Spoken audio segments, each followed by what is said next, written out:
draws on apace. 4 happy days bring in another moon. But oh, methinks, how slow this old moon wanes. She lingers my desires like a stepdame or a dowager, long withering out a young man's revenue. 4 days will quickly steep themselves in night. 4 nights will quickly dream away the time. And then the moon, like to a silver bow, new bent in heaven, shall behold the night of our solemnity. Go, Philostrate, stir up the Athenian youth to merriments, awake the pert and nimble spirit of mirth, turn melancholy forth to funerals. The pale companion is not for our pomp. Hippolyta, I wooed thee with my sword and won thy love doing thee injuries, but I shall wed thee in another keep, with pomp, with triumph, and with revelling.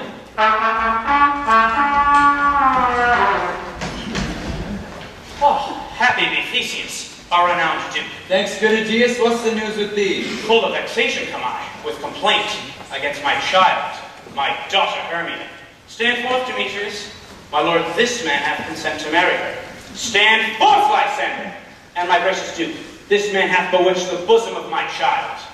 Thou Lysander, thou hast given her rhymes and interchanged love tokens with my child. Thou hast by moonlight at her window sung, with feigning voice verses of feigning love, and stolen the impression of her fantasy.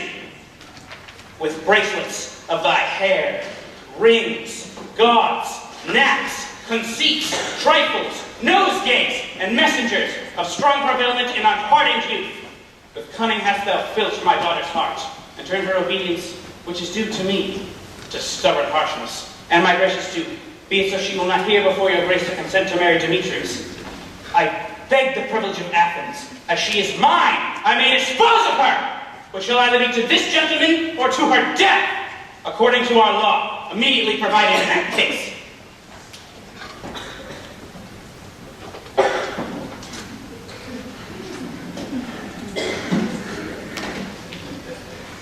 What say you, Hermia? Be advised, fair maid, that to you your father should be as a god, one that composed your beauties, yea, and one who to you are, but as a form in wax, by him imprinted, and within his power to leave the figure or to disfigure it. Demetrius is a worthy gentleman. So is Lysander. In himself, he is, but in this kind, wanting your father's voice, the other must be held the worthier. I would my father looked with my eyes. Rather his eyes must your judgment look. I do entreat your grace to pardon me.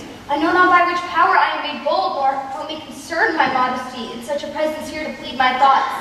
But I beseech your grace that I may know the worst that may befall me in this case if I refuse to wed Demetrius. Either to die the death, or to abjure forever the society of men. Therefore, fair Hermia, question your desires, know your youth, examine well your blood. For if you are to go against your father's will, you shall endure the livery of a nun. For I to be in a shady cloister mute, a barren sister, all your life chanting faint hymns to a cold, fruitless moon. So will I grow, so live, so die, my lord? Ere I will my virgin patents up unto his lordship, whose unwished yoke my soul consents not to give sovereignty. Take time to pause, and by the next new moon, the sealing day betwixt my love and me, upon that day, I either prepare to die for disobedience to your father's will, or to wed Demetrius as he would, or on Diana's altar to protest for austerity and single life. Relent, sweet Hermia. And Lysander, yield thy crazed title to my certain right. You have her father's love, Demetrius. Let me have hers. Do you marry him? Scornful Lysander. True, he hath my love, and what is my love shall render him. And she is mine, and all my right of her I do estate unto Demetrius. I am my lord as well derived as he, as well possessed. My love is more than his. My fortunes every way is fairly ranked, if not advanced as Demetrius.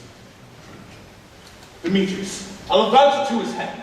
Made love to native daughter Helena, and now, sweet lady dotes, devoutly dotes, upon the spotted and inconstant man. I must confess that I heard so much, and with Demetrius thought to have spoke thereof, but I, being full of self-affairs, must have lost it. But come, Demetrius, and come, Aegeus, I have some private schooling for both of you. With duty and desire we follow you. For you, fair Hermia, look you arm yourself to fit your fancies to your father's will. or else the law of Athens yields you up to death, or to the vow of a single life.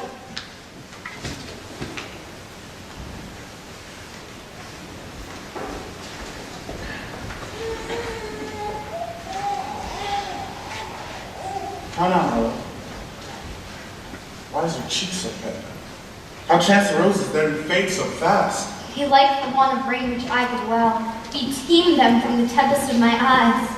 I mean, for aught that I could ever read, could ever hear by tale or history, the course of true love never did run smooth, or either were different in blood, Oh, cross, too high to be enthralled, too low. or else misgraft in years of respect, Oh, spite, too old to be engaged, too young. or else it stood upon the choice of Oh, friends, held to choose love by another's eyes. or if there ever a sympathy in choice, war, death, or sickness did lay siege to, making it momentary as a sound, swift as a shadow, short as any dream. So quick do bright things come to confusion. Then true lovers have ever been crossed. Stands as an edict in destiny. Let us then teach our child patience, because it is customary for us. To love as thoughts and dreams and sighs, wishes and tears, poor fancy's followers. A good persuasion, my lord, therefore hear me. I have a widow aunt, dowager, of great retinue, and she hath no child. From Athens to their home, remote 7 leagues. There will I marry. And to that place, the sharp Athenian law cannot pursue us. If thou lovest me then, steal forth thy father's house tomorrow night, and meet me in the wood, a league without the town, where I did meet thee once to do observance of morn of May with Helena. There will I stay for thee. My good Lysander, I swear to thee by Cupid's strongest bow, by his best arrow with the golden head, by all the vows that ever men have broke, a number more than ever woman spoke. In that same place thou hast appointed me, tomorrow truly I will meet with thee. Keep promise, love.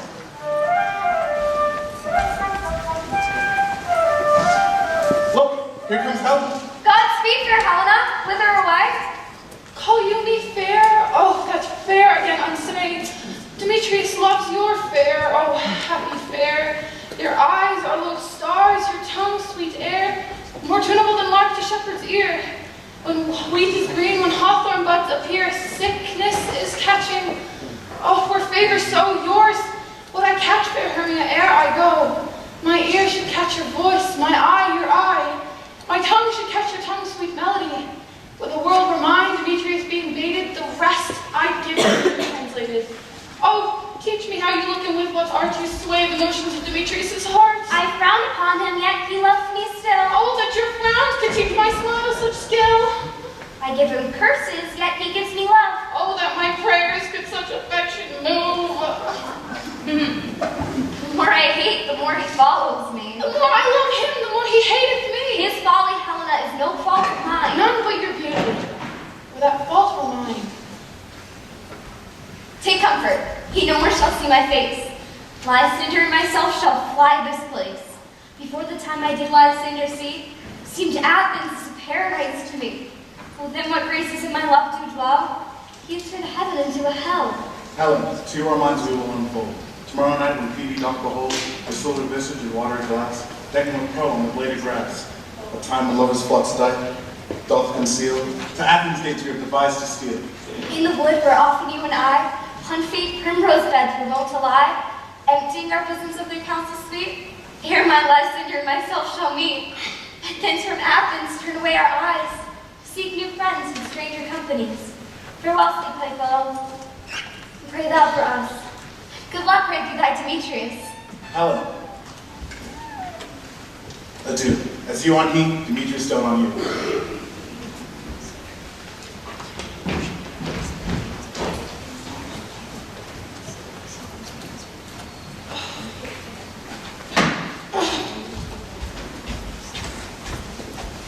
How happy some or other some can be. For Athens, I am thought as fair as she. But what of that? Demetrius thinks not so. He will not know all that he do know. And as he errs, doting on Hermia's eyes, so I, admiring his qualities, things base and vile, holding no quantity. Love can transpose to form and dignity. Love looks not with the eyes, but with the mind, and therefore is winged Cupid painted blind. Nor hath built mind of any judgment taste, wings and no eyes figure unheeded haste. And there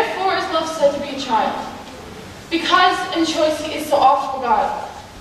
As waggish boys engage themselves forswear, so the boy love is perjured everywhere. For ere Demetrius looked on Hermia's eye, he hailed on oath that he was only mine. And when this hail some heat from Hermia felt, so he dissolved, and showers of oaths did melt.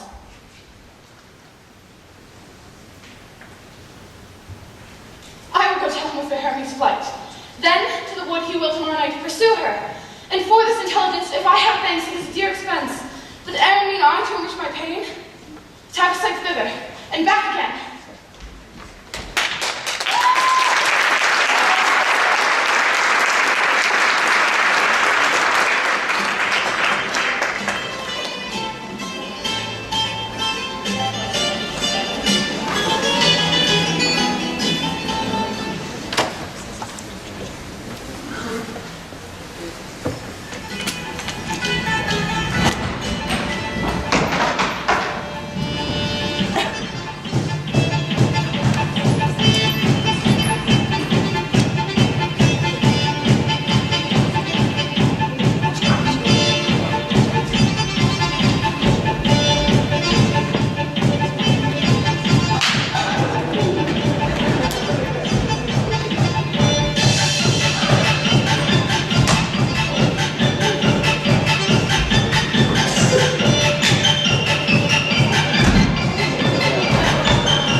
Father, myself.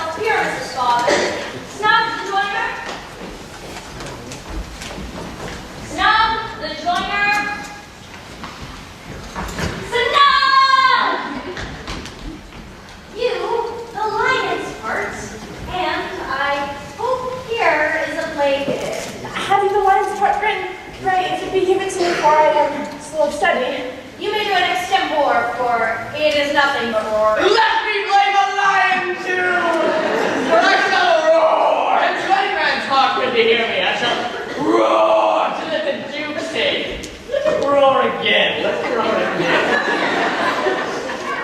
Great judges and the ladies that they retreat, and now we're going to hang us all. I grant you, friends, that if we were to frighten ladies out of their wits, they would have no more discretion but to hang us.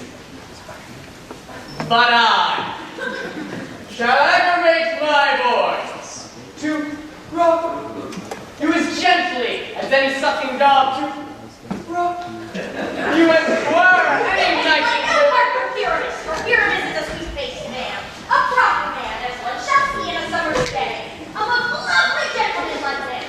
Therefore you must be like Pyramus. Very well, what beard right us to play it? Why, what you what, masters, you're your parson, and I am to entreat you, desire you to come apart by tomorrow night, and meet me in the palace wood, a mile without the town. There we shall rehearse for, if we meet in the city, we shall be dotted with company in our devices. In the meantime, I should draw little property such as our play belongs to. I pray you, fail me not. There we will meet, and we will rehearse most obscenely and courageously. Take pain, be perfect. Adieu.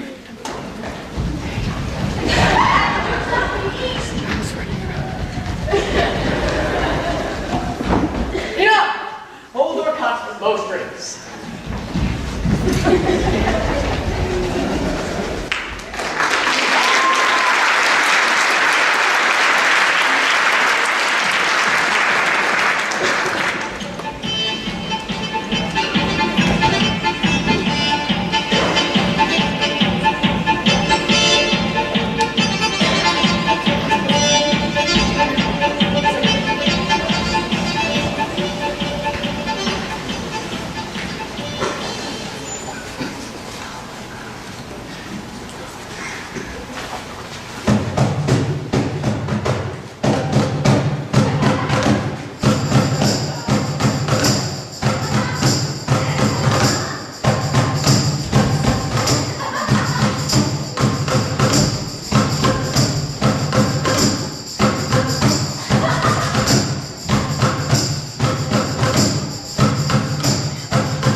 Take heed, the queen cannot within his sight.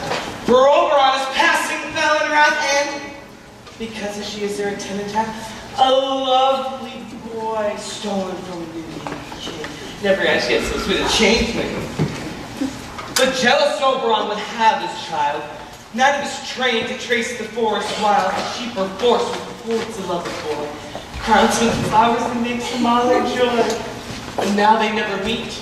Grover green, by fountain clear, spangled starlight sheen. But they do creep their elves for fear, creep into these cups and hide them there. Either I mistake your shape and make it white, or else you be that shrewd and knavish sprite. Called Robin, good fellow, are you not he, that frights the maids in the village ring? Those that hobgoblin and call you sweet puck, you do their work and they shall have good luck. Are not you he? Thou speakest aright, I am that merry wanderer of the night.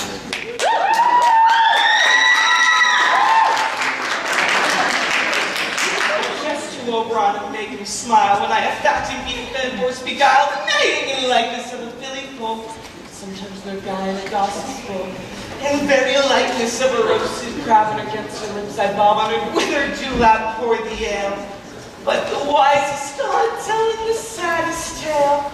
Sometimes a 3-foot stool mistaken me. When it slipped by from her bum, down topple she, and Taylor cries and falls into a laugh. And the whole choir holds their hips and laughs in their waxen knees and swear a merrier hour was never wasted there. A room fairy, here comes Oberon. And my mistress, would that he were gone!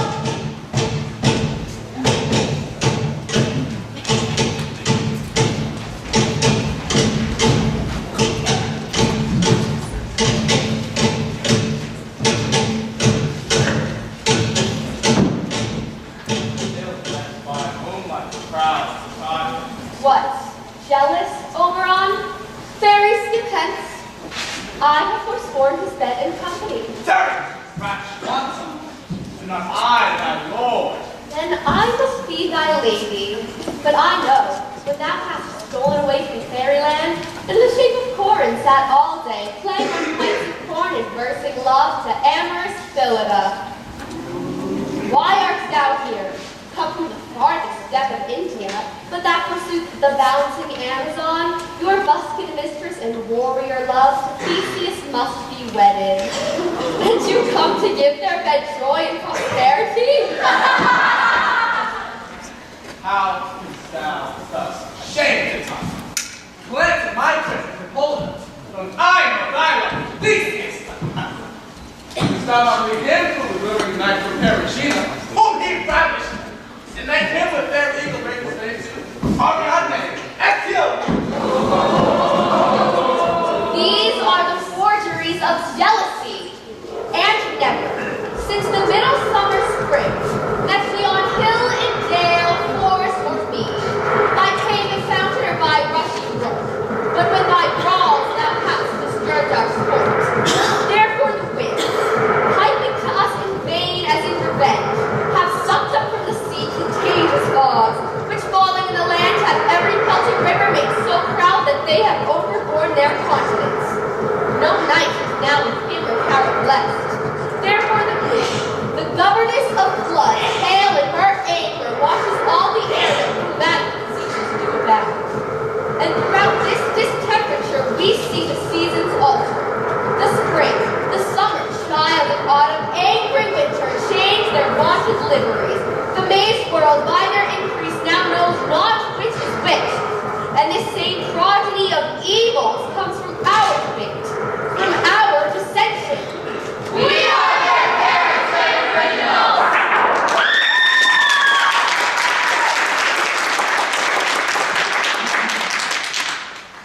Do you amend it then? It lies in me. Why should Tanya cross her Oberon? I do beg a little changeling boy to be my henchman. Set your heart at rest. The fairyland rises not the child of me. His mother was a votress of my order, and in the spice of Indian air by night, full often hath she gossiped by my side. But she, of that boy being mortal, did die. And for her sake do I rear up the boy. And for her sake I will not part with him. How long within this wood intend you stay? Perchance till after Theseus' wedding day. If you will patiently dance in our rounds and see our moonlight revels, dwell with us. If not, shun me, and I shall spare thy haunts. Give me the boy, and I will go with thee. Not for thy fairy kingdom. Fairies away. We shall chide downright if I longer stay. Well, go thy way! Thou shalt not from this grove like torment thee for this injury.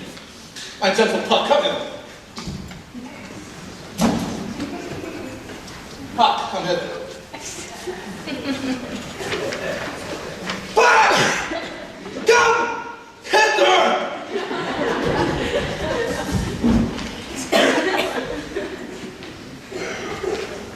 Thou rememberest when once I sat upon a promontory and heard a mermaid on a dolphin's back utter such dulcet and harmonious breath that the rootsy who still glad her song and certain stars shot madly from their ears to sing its music. Oh, I remember. I saw, thou canst not. Flying between the cold moon and earth, Cupid, all armed a certain aim he took, and loosened his love shaft smartly from his bow. As it should pierce 100,000 hearts. Yet marked I the bolt from Cupid's bow. It fell upon a little western flower, the herb I shooted once. The juice of it of seeking islands lay woman or man or woman madly dote upon the next live creature that it sees. Fetch me that ever be thou here then. Here is a violence for the league. I'll put a girdle around the earth in 40 minutes. Having once this juice, I'll watch Shatani when she's asleep. The next thing waking, she looks upon be it a lion, bear, or a wolf, or a bull. She shall pursue with the soul of love. And ere I take this charm from off her side, as I can't take it from another urn, I'll make her render up her pants to me.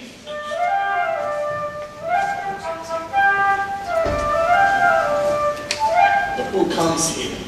High and invisible, I will overhear the conference.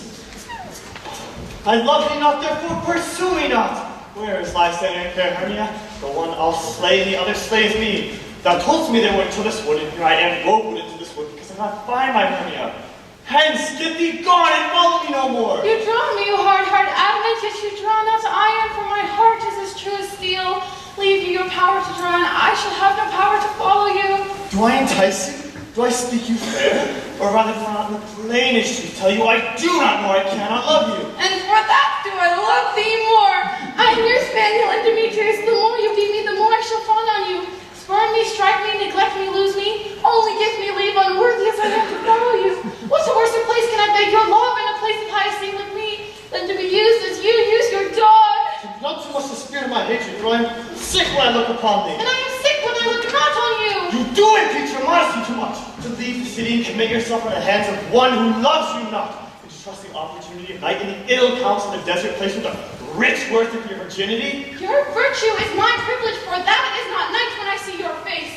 Nor doth this wood lack worlds of company, for you are my respect for all the world. Then how can it be said I am alone when all the world is here to look upon me? Ah, run from me, and hide in the brace, and leave thee to the mercy of the wild beasts. The wildest hath not such a heart as you. Run when you will, the story shall be changed. Daphne pursues the chase, the dove pursues the griffin, the mild hind makes speed, bootless speed, to catch the tiger when cowardice pursues and valor flies. Let me go! And if thou follow, do not believe, but I shall do thee mischief in the wood. In the temple, in the town, in the field, fie, Demetrius! You do me mischief. Your wrongs do set a scandal on my sex. We cannot fight for love as men may do.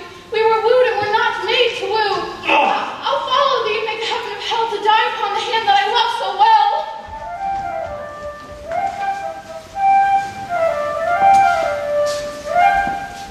Fare thee well, nymph. Ere he do leave this brook, we shall seek thy love, and thou shalt fly. Welcome, one. Hast thou the flower there? Aye. There it is. I pray thee.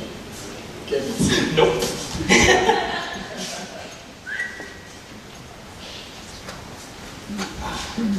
Give me the... Fuck! Give me the flower! He told me to do it. He did right there in the front row.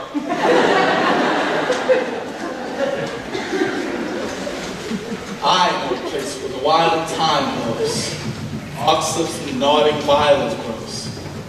There sleep Titania sometimes when I've lulled in these flowers of dances and delight. And with the Wall Street gods. But do it the next thing he espies may be the lady. Thou shalt know the end of the being garments yet. But effectiveness and careless may prove more fond of her than she. And look, thou meet me ere the first cock crow. Fear not, my fairy lord, but your servant shall do so.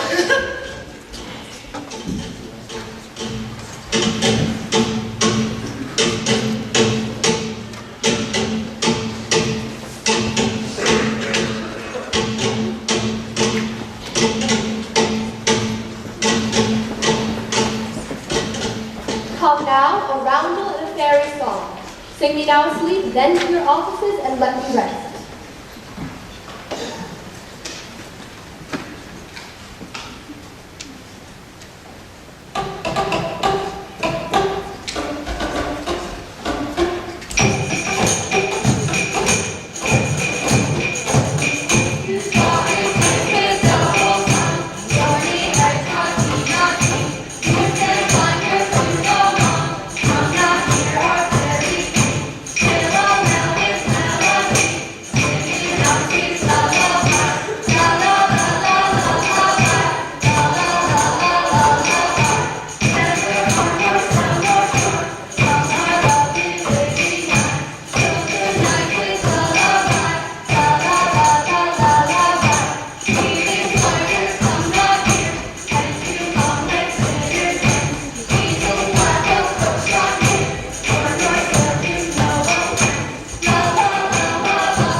What thou seest when thou dost wait, do it, love take. Love and languish for his sake. Be it ounce or fat or bear, hard, bald, with bristled hair. In thy eye that shall appear when thou wakest, it is thy day. Wait, when some vile thing is near.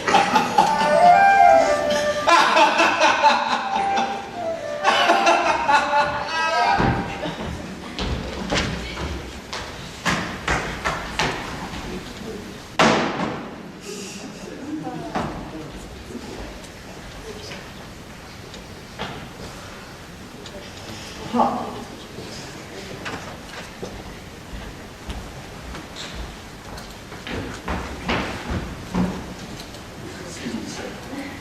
Do you have any idea where we are? That is good. Do you know how many leagues we are from Athens? Oh, that's great. Lysander. Ready?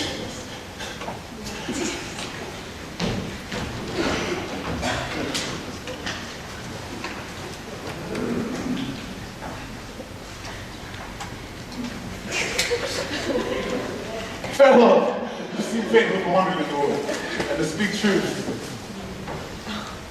I seem to have forgotten our way. Your rest is Hermia, and tarry for the comfort of the dead. Be it so, Lysander, find you out of bed for. I upon this bank will rest my head. One turf shall serve as a pillow for us both.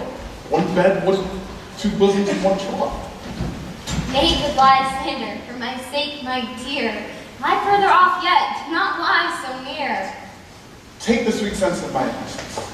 Love takes meaning and love's confidence, meaning that my heart unto yours is knit, so that but one heart we can make of it. And by your side no bedroom can deny, for lying so, Hermia, I do not lie. But, gentle friend, through love and courtesy, lie further off in human modesty. Such separation, as may well be said, becomes a virtuous bachelor and a maid. So far be distant, and good night, sweet friend. Thy love near altar till thy sweet life end. Amen. Amen to that fair prayer say I. And then in life when I am loyal to it.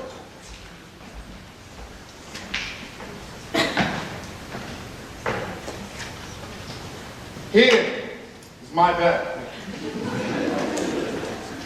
Help me.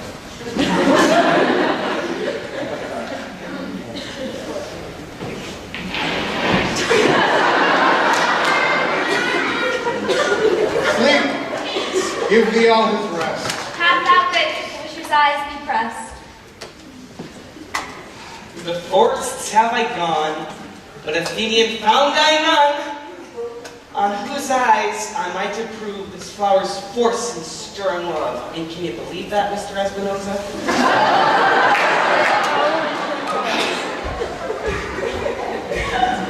Night in silence. Stupid flower.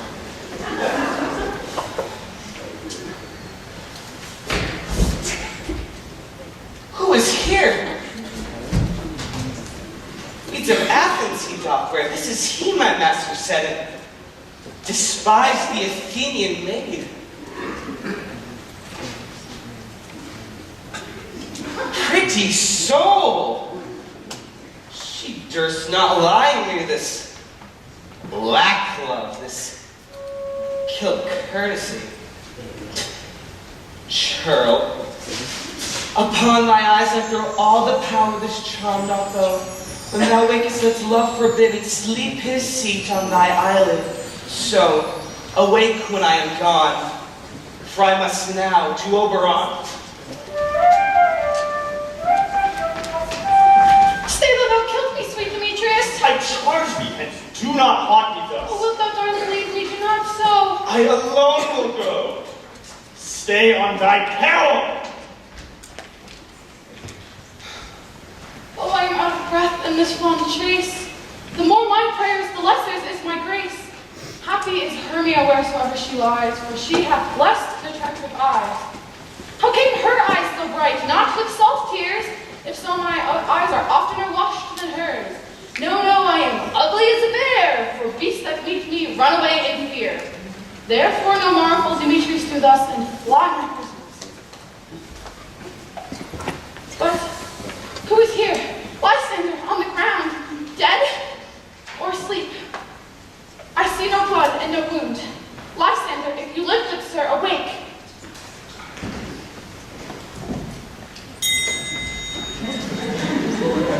prior I will for that sweet sake.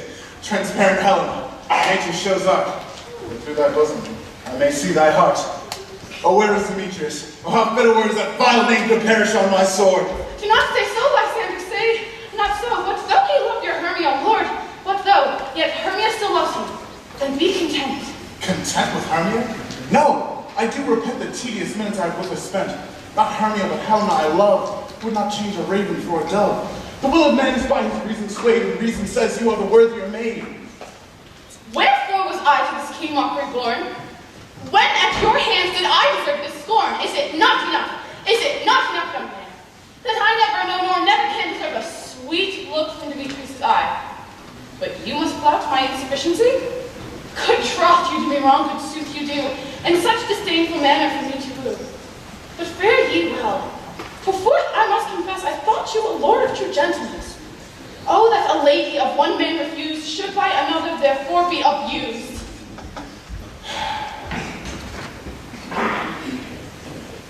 She sees not Hermia. Sleep thou there, and never mayest thou, Lysander, come near. And all my power and all my might, to honor Helena, and be her knight.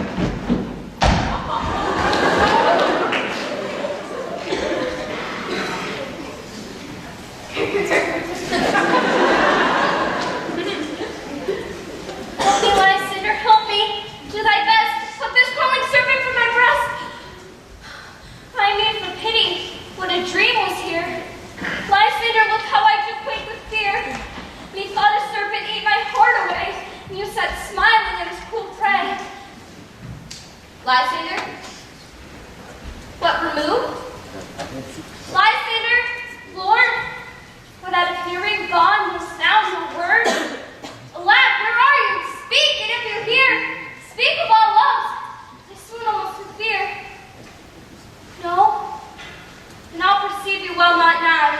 Either you or death I will find immediately.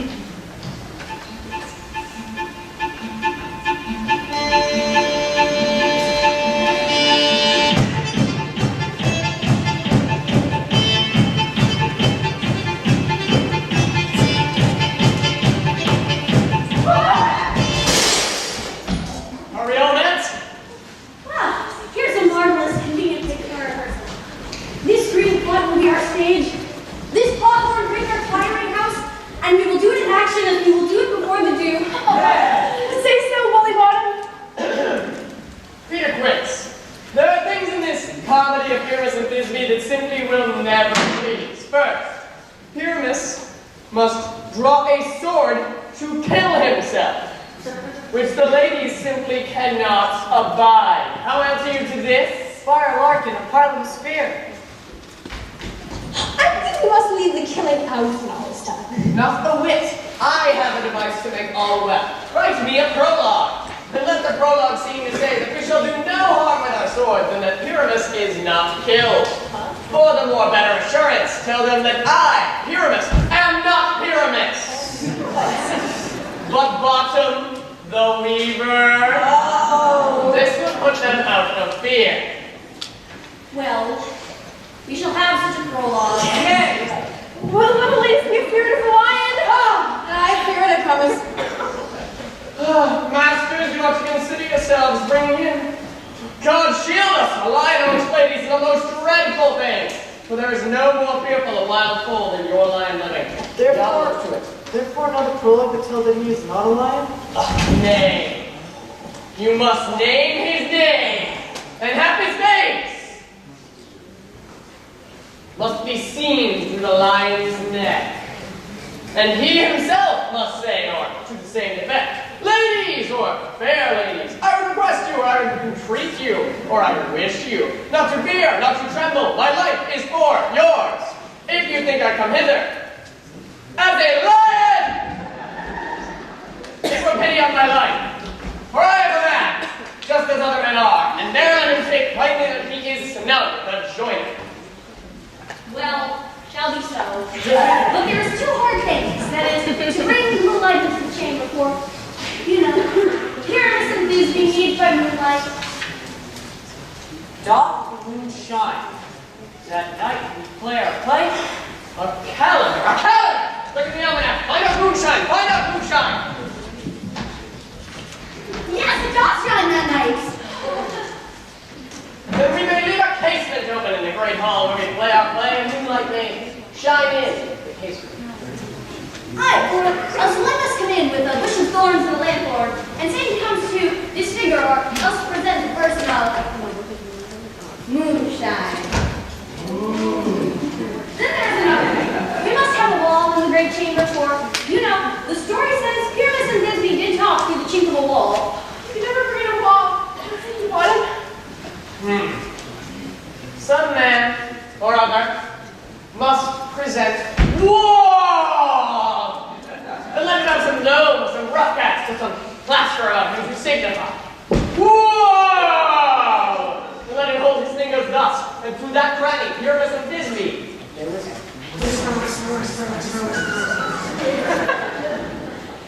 If that is so, then all is well. Yay! Come everyone is son and rehearse your parts.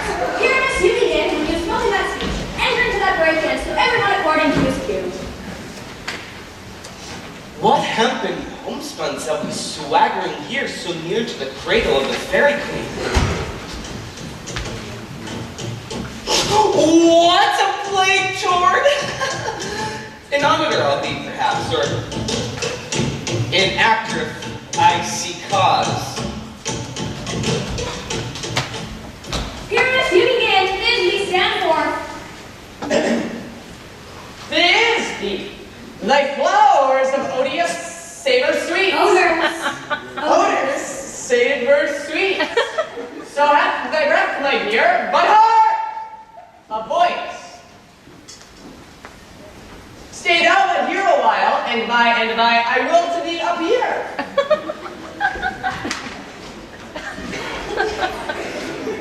A stranger Pyramus ear play here? Ugh.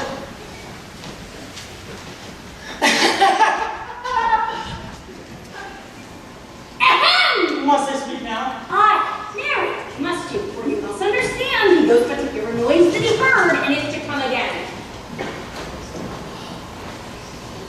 Most radiant Pyramus, most lily white of hue, of color like the red rose, on temperance briar, most frisky, juvenile, lovely hue, as truest as the truest.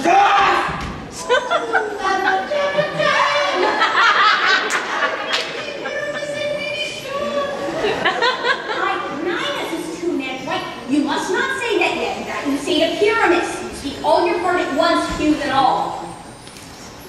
Pyramus, enter! Your cue is past, it is never tire. As truest the truest horse, there would never tire. If I were bad Thisbe, I were only thine. Oh, Margaret! Oh, great! We are haunted! Bring up this Playmaster's house! I'll follow you! I'll lead you but around sometimes, or else they'll be sometimes a hound! You headless bear! A fire! And I'll burn! And I'll grunt and I'll roar! I'll neigh! A horse hound! Head fire at every turn!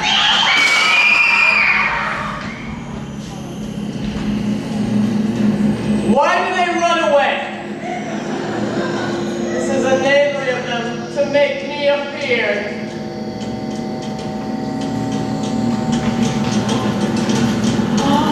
Oh, I changed.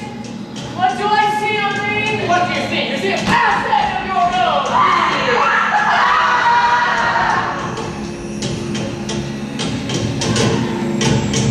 Bless me, Lord, bless me! Thou art translated! It's the knavery of them to make an ass of me. To fright me? If they could. For do as they can. I will walk up and down here and I will sing. Show that I am not afraid. Oh, so black a few with orange colored hair.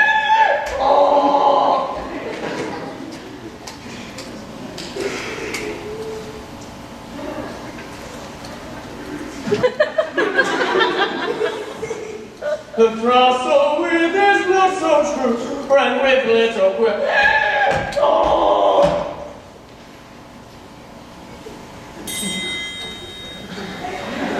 What angel wakes me from my flowery bed?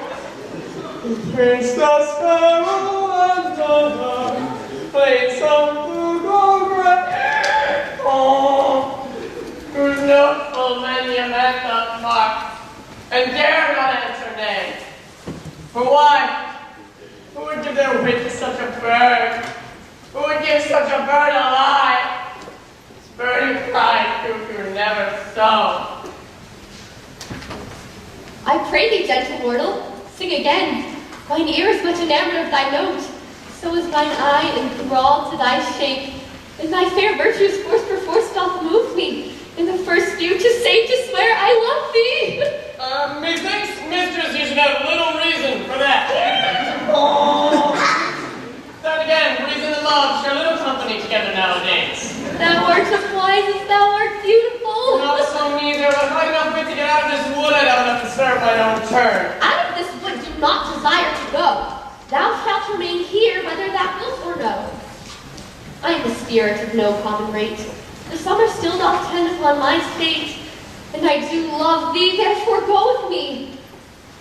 I'll give thee fairies to attend on thee, and they shall fetch thee jewels from the deep, and sing while thou on pressed flowers dost sleep. And I shall purge thy mortal grossness, so that thou like an airy spirit shall go. Peas blossom, cobweb, moth, mustard seed, and squash. Ready? And I. Where shall we go? Be kind and courteous to this gentleman. Pop in his walks and gambol in his eyes. Feed him with apricots and dewberries, with purple grapes, green figs, and mulberries. The honey bags steal from the honey bees. Nod to him, elves, and do him courtesies.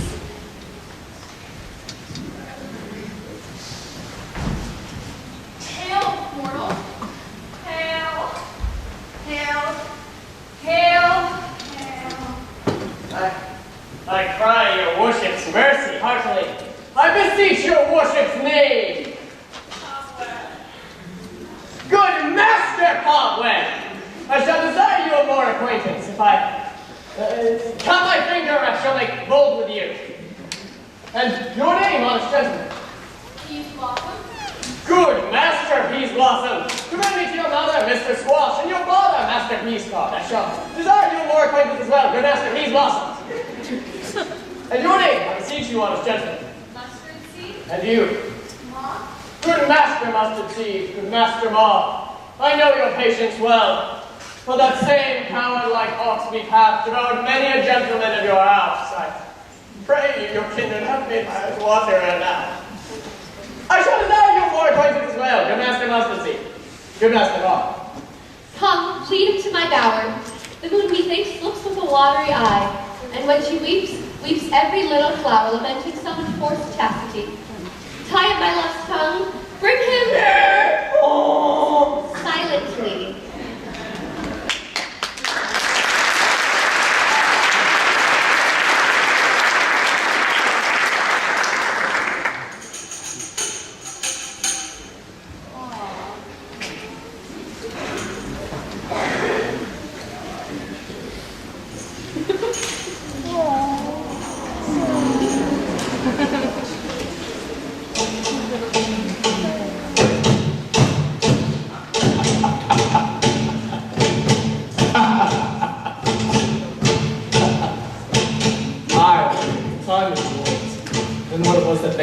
Her eyes, she must dote on extravagance. Here comes my messenger. How now, mad spirit? What night will now without this haunted grove? Oh, you're gonna love this. My mistress with the monster is in love. So near to her close and consecrated bower while she lay there in her dull sleeping hour, a crew of patches, rude mechanicals, who work for bread upon Athenian stalls, were met together to rehearse a play intended for great Theseus' nuptial day. The shadowy thick skin of that barren sword who Pyramus presented, and the sword forsook his scene and entered in the break. So I did him at this advantage take. And as his knoll I fixed on his head. Anon as this be must be answered, and forth my mimic comes.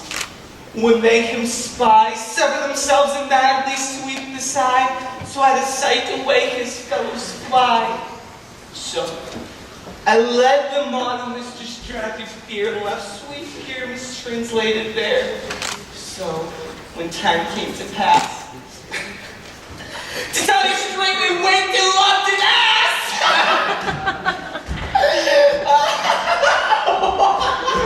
Cause he's a donkey!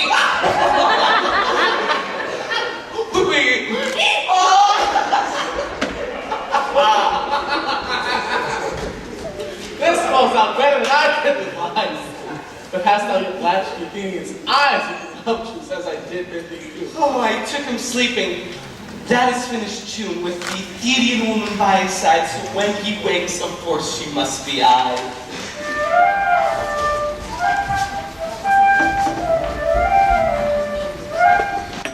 Stand close, this be the same Athenian. This is the woman, but not this is the man. Oh, I rebuke you, him that loves you so. Lay breath so bitter on thy bitter foe. Now I but tried, but I should use thee worse, for thou I fear hast given me cause to curse. If thou hast slain Lysander in his sleep, being o'er shoes and blood and plunge in the deep, and kill me too, cannot be but thou hast murdered him. Should a murderer look so dead, so grim? So should the murderer look, and so should I. Pierce through the heart with your stern cruelty, yet you, the murderer, look as bright as clear as yonder Venus in her glimmering sphere. What's this to my Lysander? Where is he? Good Demetrius, wilt thou give him me? I'd rather give his carcass to my hounds. Out, dog! Out, cur!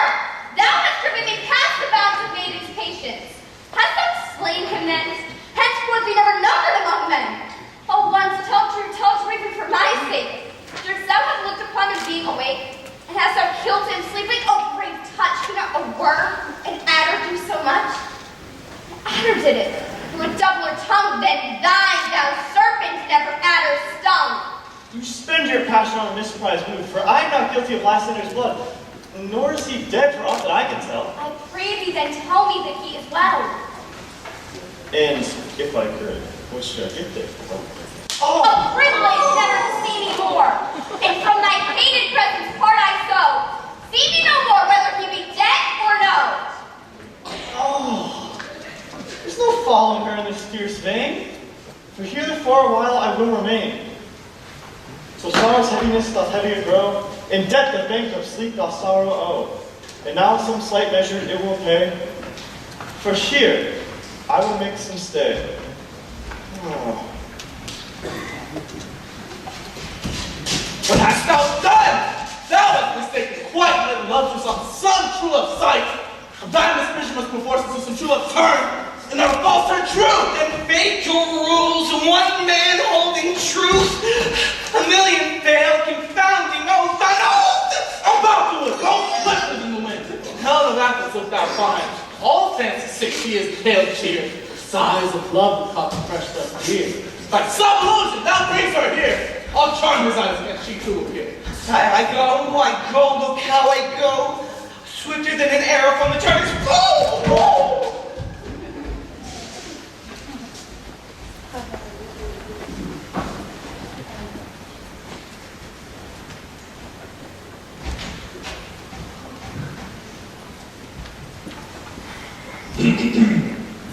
Flower of this purple dye, hid with beauty's archery. Singing apple beside his lucky golden spot. Let her shine as gloriously as the wings of the sky. When thou wakest, if she be by, beg of her for remedy.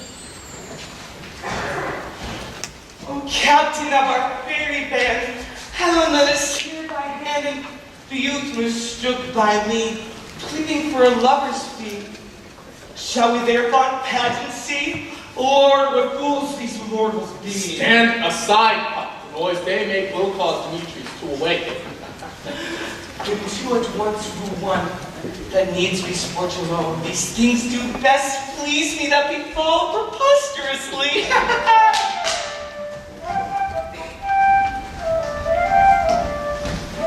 Why should everyone scorn? Scorn and derision never come in tears. Look, when I vow, I weep. When thou so born in their nativity, all truth appears, bearing the badge of faith to prove them true. You do advance your cunning more and more. These vows are Hermia's. Will you give her o'er? I had no judgment when to her I swore. Nor none in my mind you would give her o'er. Demetrius loves her. He loves not you.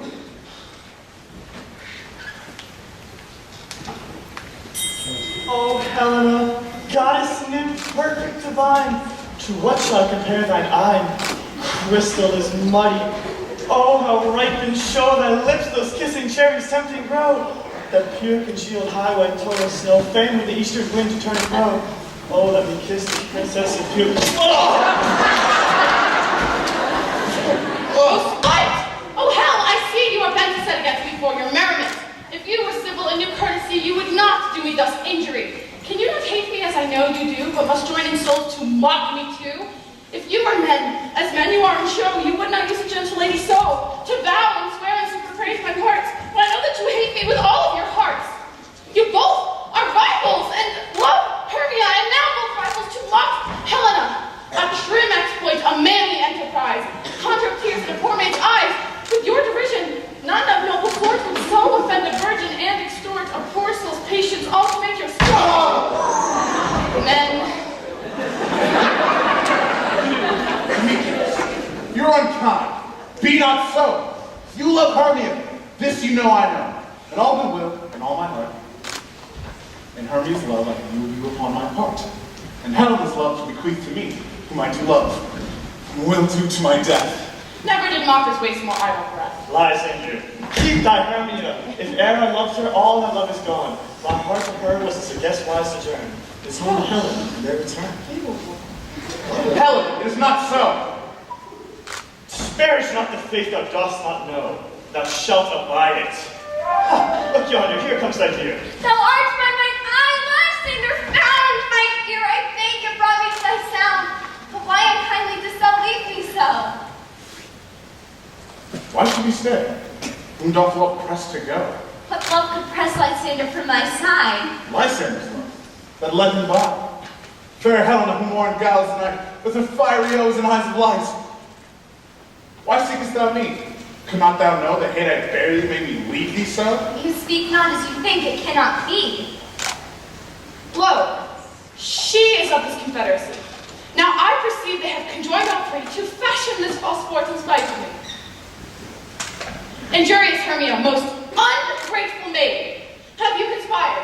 Have you with these contrived to bait me with this foul derision?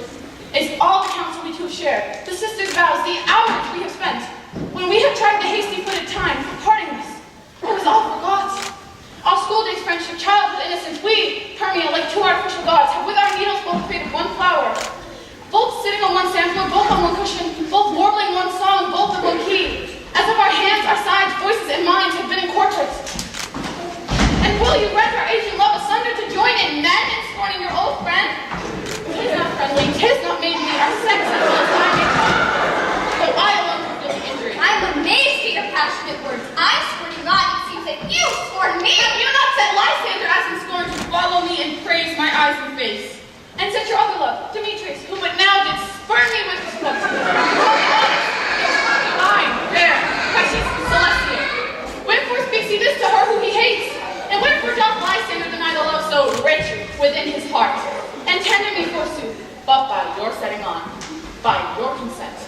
Which thought I be so not to grace as you, so hung upon with love, so fortunate.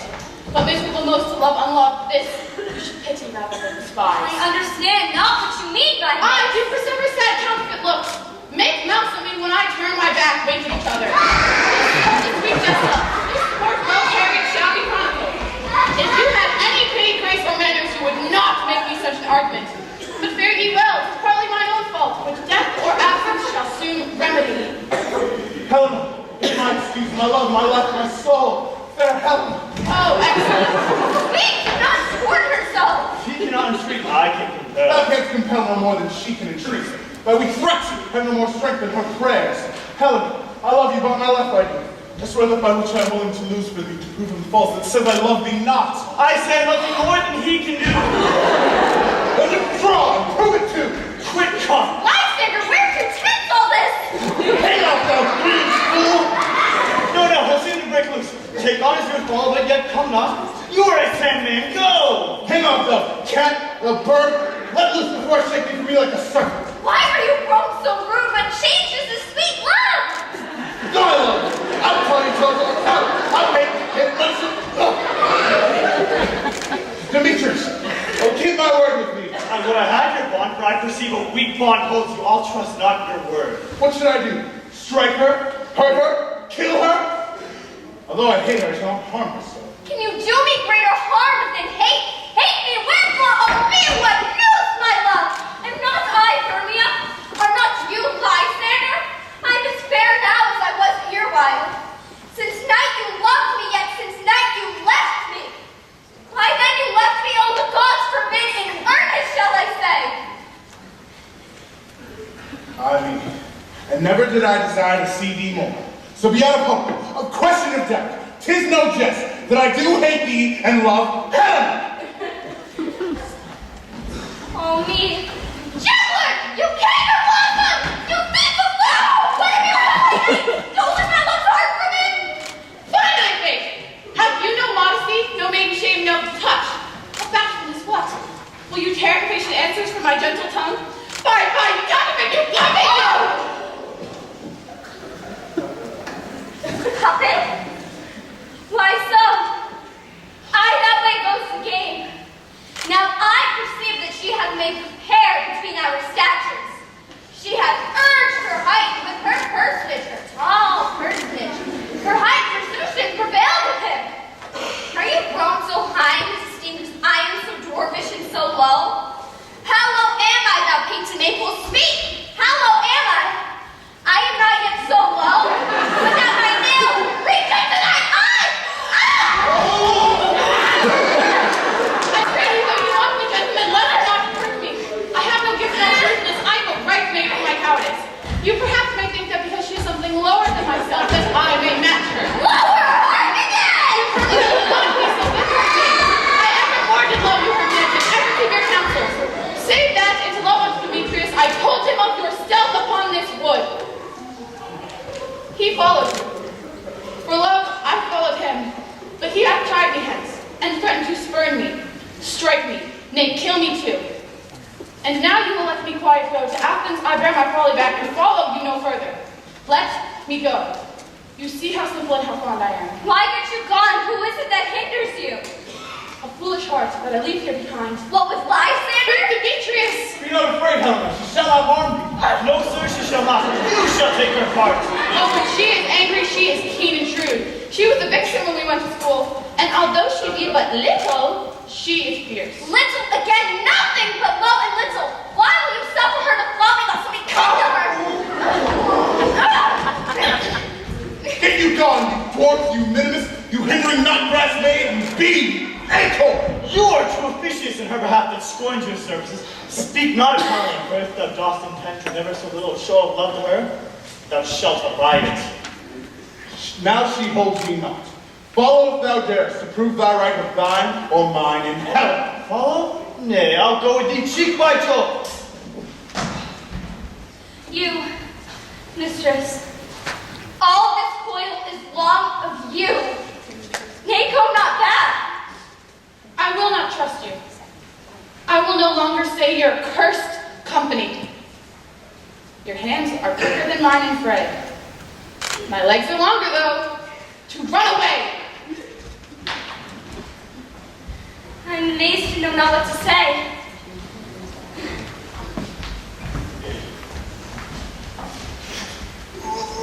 This is thine evidence! Still no mistake, it's hard for this thine evidence lawfully! Forgive me, King of Shadows, I mistook. But did not you tell me I should know the man by the authority darkened be had on? And so far blameless proves my enterprise that I have anointed Athenians' eyes. And so far my glad it so did sort, as these their janglings I esteem a sport.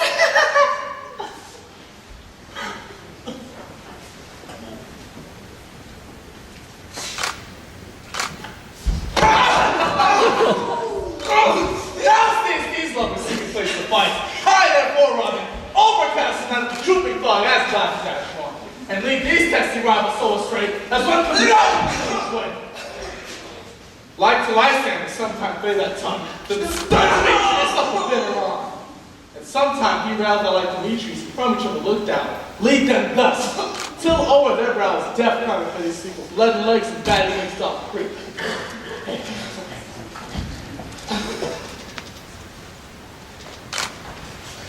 Then crush this herb into Lysander's eye, whose liquor happens virtuous proper, and take from thence all error with his might, and make his eyeballs roll with wanton sight. After the next wake, all this duration shall seem a dream and fruitless vision. Then back to Athens shall all the lovers land, with league whose day till death shall never end. Whilst I in this affair do the employ, all to my queen beg her in deploy. And then I, her charm that release from monstrous view, then all things shall be peace. My fair lord, this must be done with haste.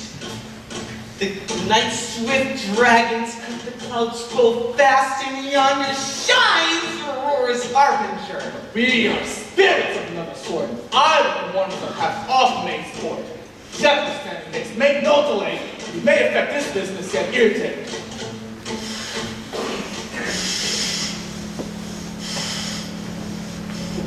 Up and down, up and down. I will lead them up and down. I am feared through fields and town. God will lead them up and down. Here comes one. Where art thou, proud Demetrius? Speak thou now. Here, villain, drawn and ready. Where art thou?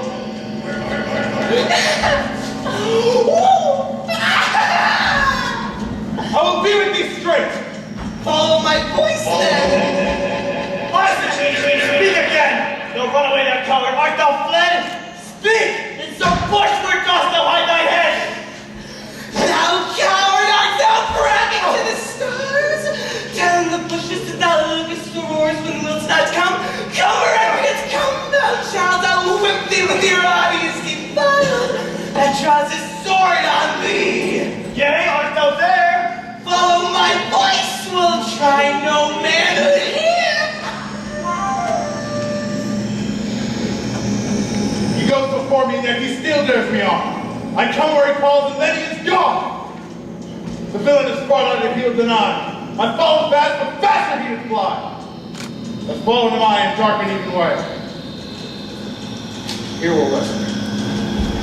Come, thou gentle day, when I see thy gray light, I'll find Demetrius and avenge this fight!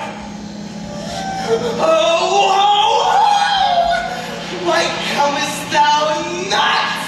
Abide me if thou darest, for well I was thou runs before me, shifting every place, darest not stand or look me in the face.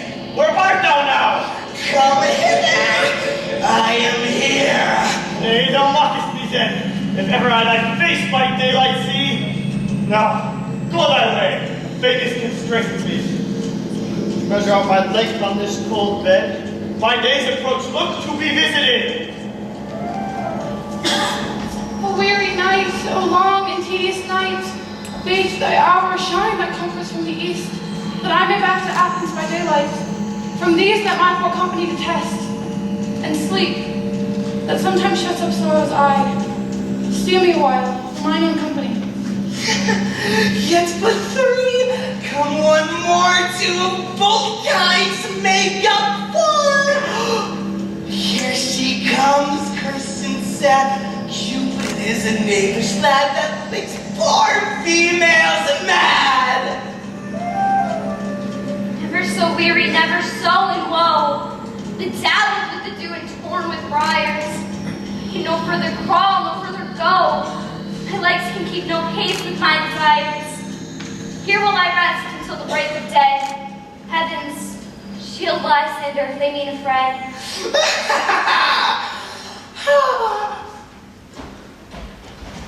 Sleep sound on the ground, I'll apply to your eye, gentle. Love a remedy. When thou wakest, thou takest in true delight in the sight of thy former lady's eye. In the country proverb known, that all man shall have his own, and every man shall have their mare again. and all shall be well.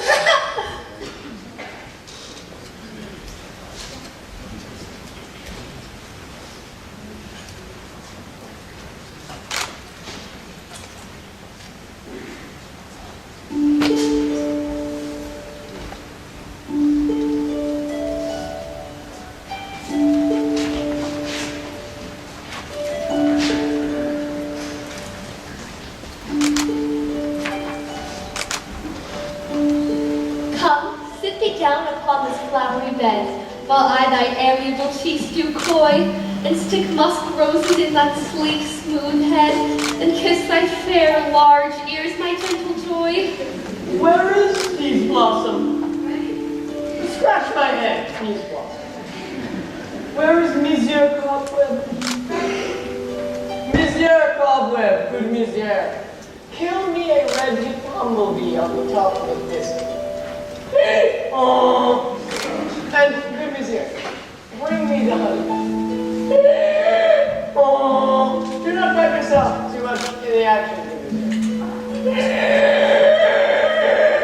Oh, and good Monsieur, I'm a can of honey bag right now, for I would loathe to have you overflown with a honey bag sequel.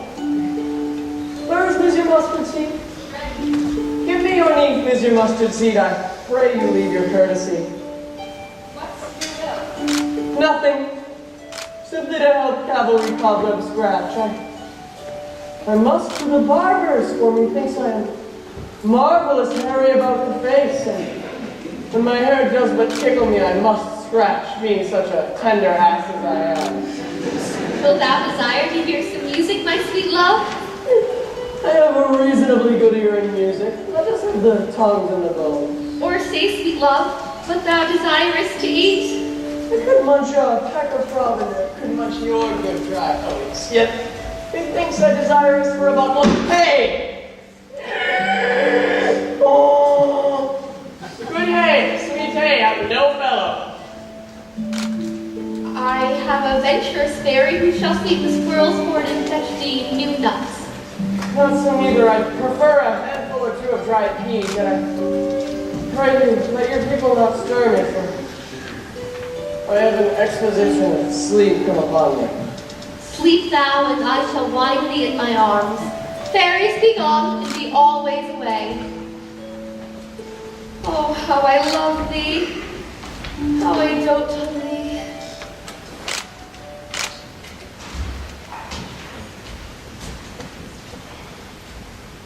Ah! Huck, seest thou this sweet sight? Her dotage now eyes are beginning to fade. As of meeting her of late behind the woods, seeking sweet favors from this hateful fool, I then was asking her for the changing child, which straight she gave to me. I had her fairy sent to bear to him my bower and fairyland, and now I have the boy. I will renew this hateful imperfection upon her eyes. And gentle Puck, take this transformed scalp from off the headless Athenian slain, that he awakened when the other do me back to Athens again repaired. And think no more of these nights' absences, but a fierce vexation of a dream. But first, I may release my fairy queen.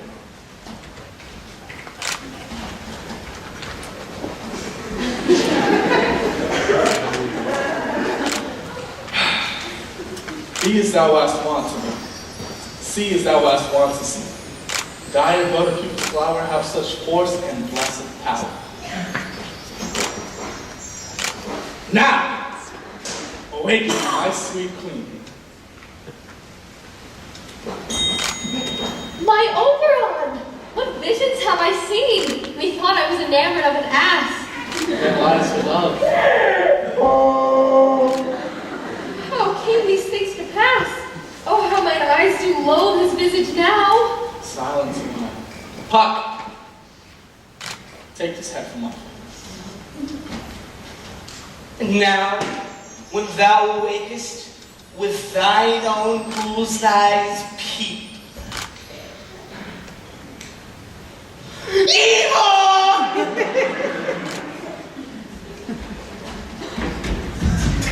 Sound music, come, my king, take hands with me, and rock the ground whereon these sleepers be. Now thou and I are new in amity, and will tomorrow midnight solemnly dance at Duke Theseus' house triumphantly, and bless it to all fair prosperity. There shall the faithful lovers be wedded with Theseus, all in jollity. Fairy King, tended mark, but I do hear the morning lark. Come, my king, in our flight, tell me how it came this night, that I sleeping here was found, with these mortals on the ground.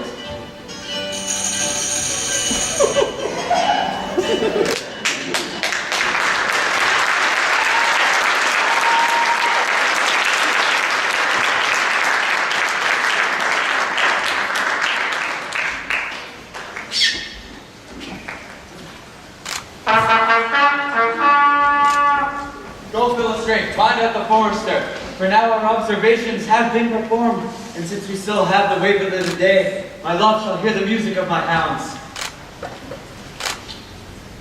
But soft, what nymphs are these? My lord, this is my daughter here asleep. And this Lysander. This Demetrius. And this Helena. Old sweet Nadar's Helena, I wonder of their being here together. No doubt, they rose up early to observe the rite of May, and hearing our intent, came here and grace our solemnity. But speak, Aegeus, is this not the day Hermia shall give the answer of her choice? It is, my lord. Aye, fill straight, awaken them with the horns.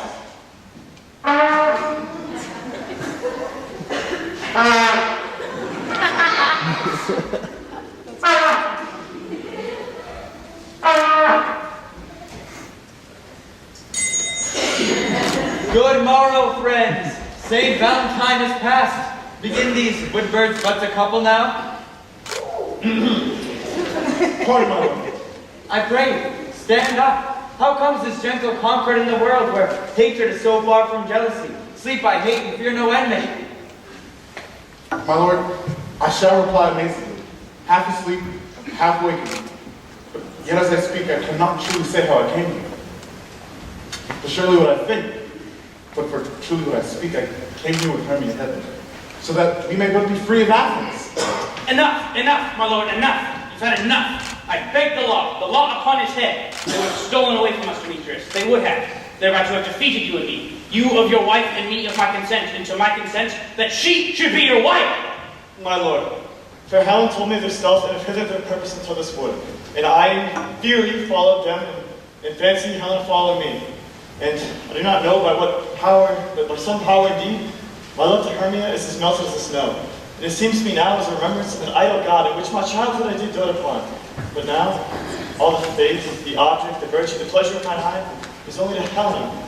And to her, my lord, was I betrothed ere I saw Hermia. And like in sickness did I loathe this food, but as in health coming to my natural taste. Do I wish it, love it, long for it, and will forevermore be true to it. Fair lovers are fortunately met, and of this discourse we will hear anon.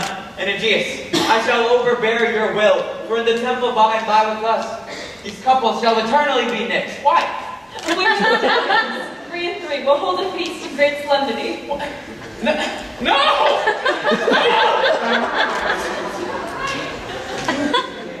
These things seem small and indistinguishable. Methinks I see things with a parted eye, but everything seems double. I found Demetrius like a jewel, mine own and not mine own. Are you sure that we are awake? It seems to me that yet we sleep we dream. Was the Duke not here and bid us follow him? Yea, and my father. And Paula. And he did bid us follow to the temple. Why then? We must be awake. Let us go, and by the way, let us recount our dreams.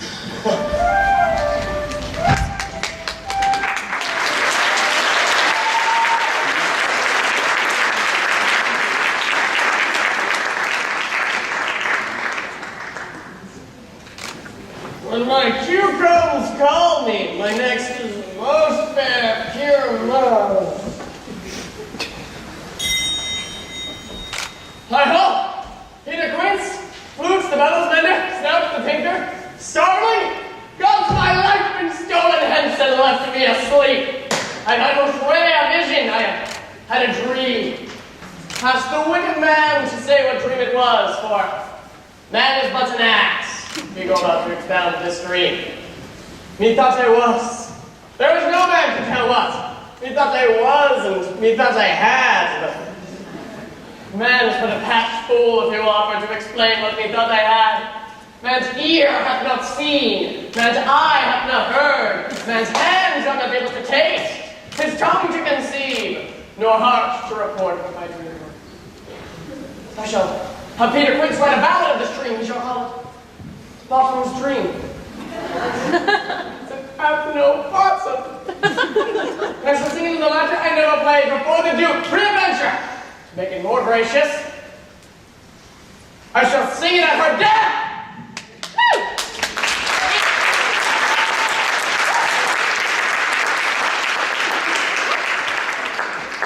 Having such a bottom's house, it ain't come home yet. It cannot be heard and heaven's down against transported. He comes off in a place marred, comes off ordered off. It is not possible. You have not made all Athens able to discharge Pyramus but he. No, he has the best wood of any handicraft man in Athens. He, the best person too. Sweet Paramount, sweet boys! Must say paragon of Paramorius. God bless us and think of that. Masters, the Duke is coming from the temple, and there are 2 or 3 lords and ladies more married. If our sport had gone forward, we'd all have made men. Where are these lads? Where are these hearts? Oh, greatest day of this happy hour! Masters, I am to discourse wonders. But ask me not for what. For if I tell you I am no true Athenian, I will tell you everything, right as it fell out. Let's hear, sweet bottom. Not a word of me. All I shall tell you is that the Duke hath died.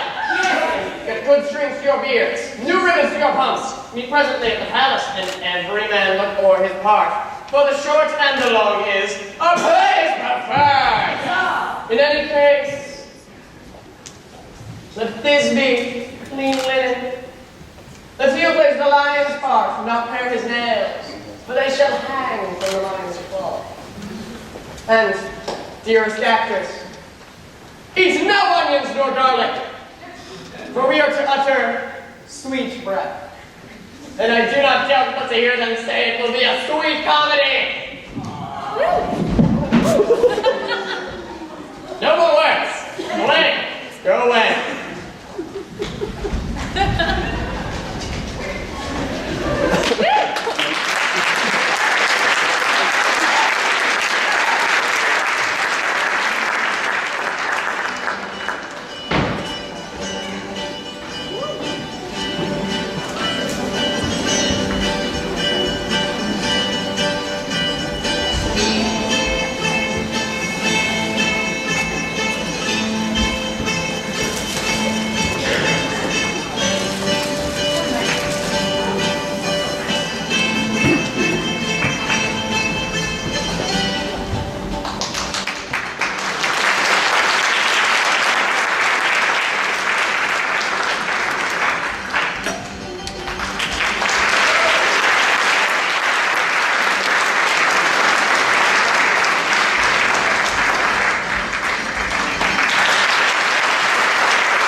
More strange than true. But all the story of the night told over, and all their minds transfigured so together, more witness it than fancy's images, it rose to something of great constancy, but howsoever strange and admirable. Here come the lovers, full of joy and mirth. Joy, gentle friends, joy and sweet days of love accompany your hearts. Waiting your royal walks, your board, your bed. Come now, what masks, what dances are to be had between our after supper and bedtime? Where's our usual manager of mirth? What revels are in hand? Is there no play to ease the anguish of this torturing hour? Call Philostrate. Philostrate! Here, mighty Theseus. Say, what abridgments have you for this evening? What mask? What music? How else are we to beguile the lazy time if not with some delight? There is a brief how many sports are right. Make choice of which your highness will see first. Brief, tedious scene of young Pyramus and his love Thisbe. Very tragical mirth. Very tragical? Tedious and brief.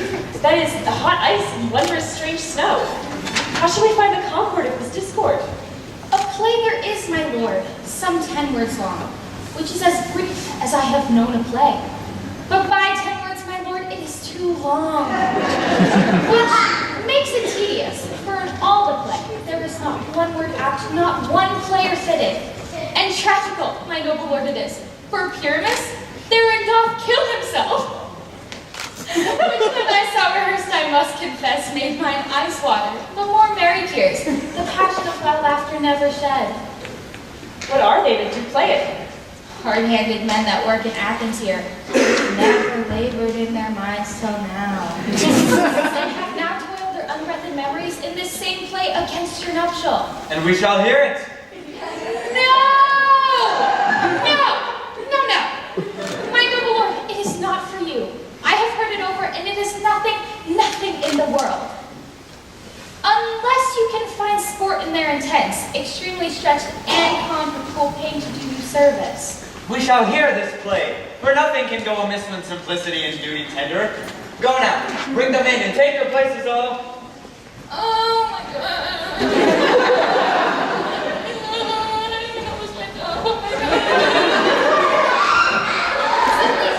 Prologue is addressed. Let him approach. If you offend, it is with goodwill.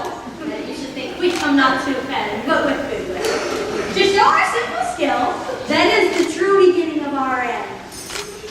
Consider then we come but in despite. We do not come as minding to contest you.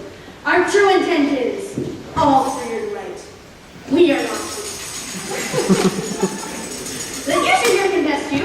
These actors are at hand, and by their show, you shall know all that you would like to know. This man doth not stand upon points. Where is Prologue? Rough colt. He knows not the stuff. His speech was like a tangled chain. Nothing impaired, but all disordered. Who's next? Perchance you gentles should wonder at the show, but wonder odd till truth make all things plain. This man is Pyramus, if you would know. This beauteous lady Thisbe, sir. This man with live and rough cast doth present war. That wild wall which did these lovers sunder, and through which chink poor souls they were content to whisper.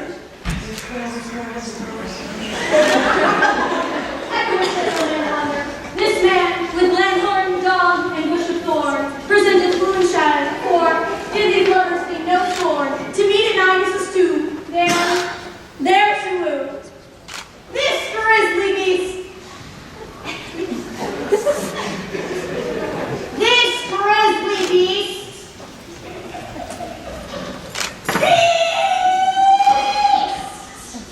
which I am not quite by name.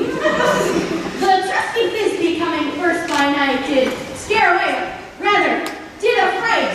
And as she fled her mantle she did fall, the lion vile, letting out his shame. Anon comes Pyramus, sweet youth and tall, and finds his trusty Thisbe's mantle slain. And the witch,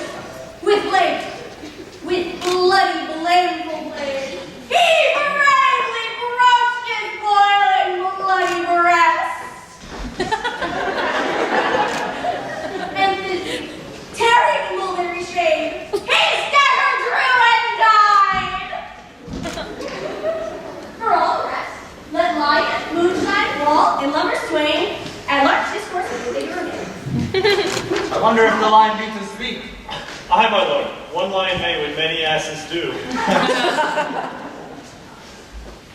In this same interlude it doth befall that I, one starveling, present a wall, and such a wall as I would have yet, that in it a crannied hole or chimney, in which the lovers Pyramus and Thisbe did whisper often, very secretly, this loom, this rough cast, this stone doth show that I, the same wall, the truth is so, and here the cranny is, right and sinister, which the fearful lovers are to whisper.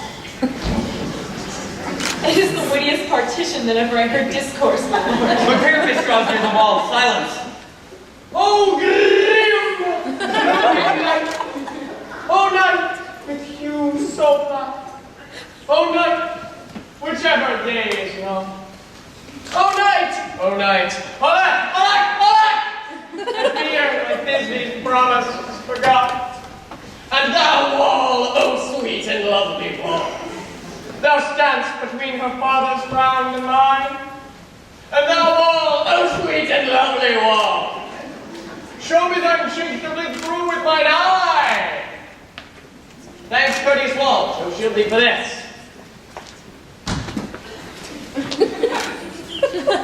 What? Do see I?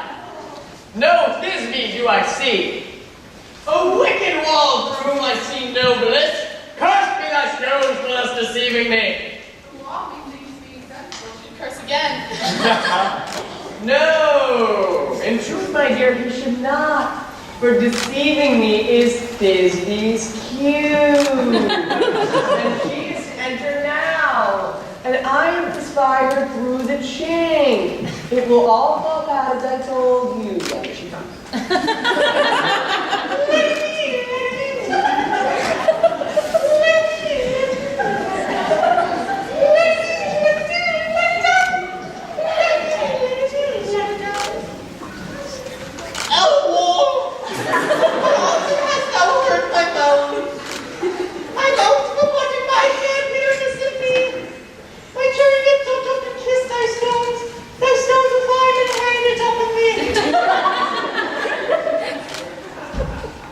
I see a voice.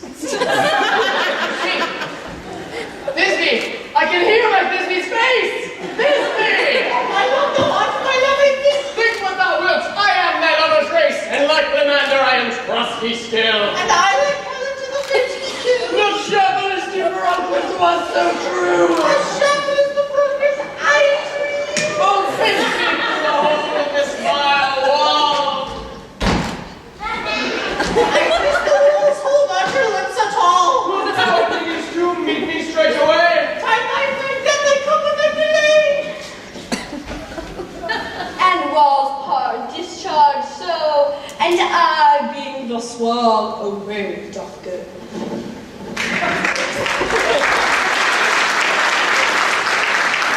is the silliest stuff that ever I heard. But here enter two noble beasts, a man and a lion. You ladies, you, whose gentle hearts do fear, the smallest monstrous mouse that creeps on floor, may now perchance both quake and tremble here, when a lion, rough and wild, strays doth roar. Then know that I, once done the joiner am, a lion fell, nor else no lion's dam, for if as a lion I should come and strive, into this place where pimping in my life. A very gentle beast of good conscience. The best set of beasts that ever I saw. That is well. Let us listen to the moon. This lanthorn doth the word of moon presents. He should have worn the horns on his head. This lanthorn doth the word of moon presents, me myself the man inside the moon do seem to be. That is the greatest error of all the rest. This man should be put inside the lanthorn. How else should the man eye the moon? He comes with a candle for you, see. It is already in snuff. I'm a-weary of this moon when he changed. All I have to say is, this lanthorn doth the word of moon presents, me, myself, the man inside the moon. This thorn bush, my thorn bush, and this dog, well, it's my dog. Why should all these be in the lantern? For they are all in the moon. But silence. Here comes Thisbe.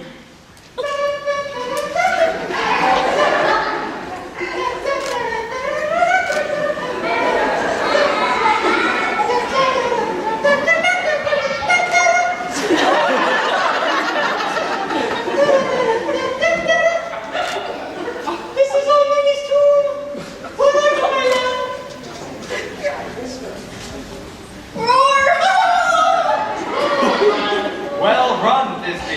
Well shown, moon. Truly, the moon shines with good grace. Well, mouse lion. So the lion vanished. And then came Pyramus.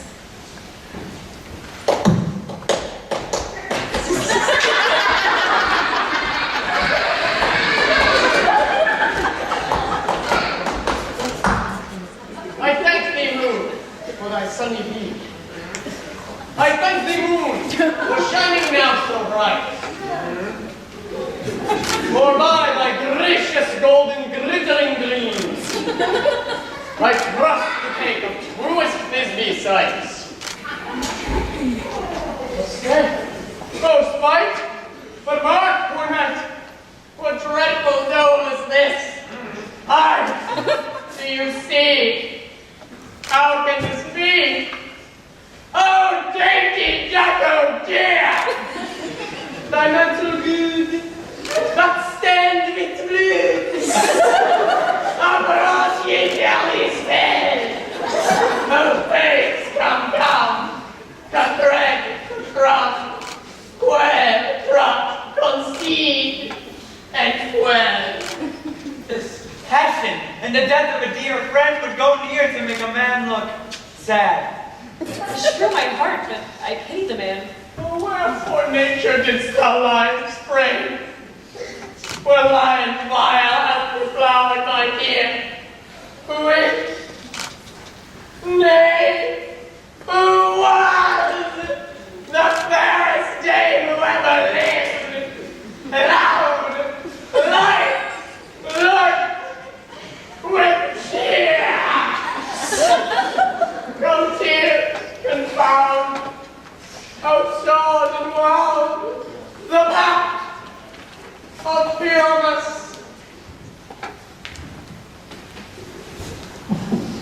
Ah, yes, that left path, where heart doth pop. And now, die I.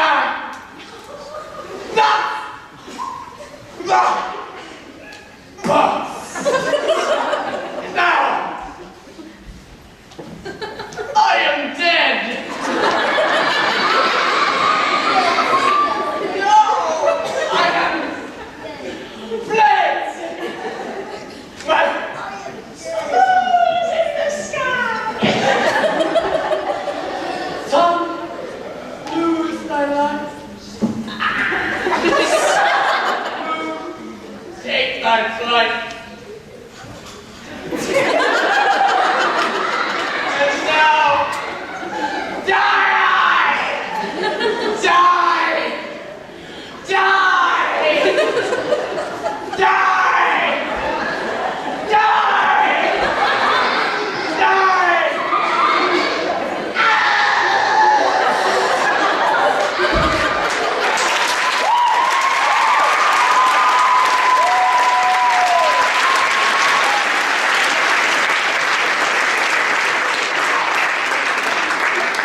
No die but an ace, for he is but one. What's the ace? Nothing. He's dead. But with the help of a surgeon, he may recover and prove an ass. Perchance Moonshine is gone before Thisbe comes back and finds her lover. She finds him by starlight. Here she comes, and her passion ends the play. Methinks she should not use a long one for such a pyramid. I hope she will be brief. She has spot on him with those sweet eyes.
this town.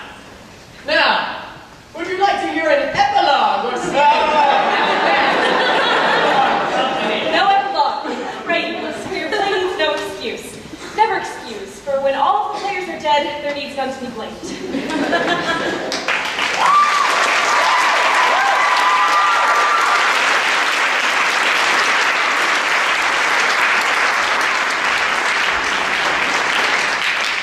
Lovers to bed, 'tis almost fairy time. I fear we shall outsleep the coming morn, as much as we this night hath well beguiled this palpable gross place. Hath well beguiled the heavy gates of night. Sweet friends to bed, a fortnight hold we this solemnity, with nightly revels and new jollity.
If we be friends, and Robin shall restore amends.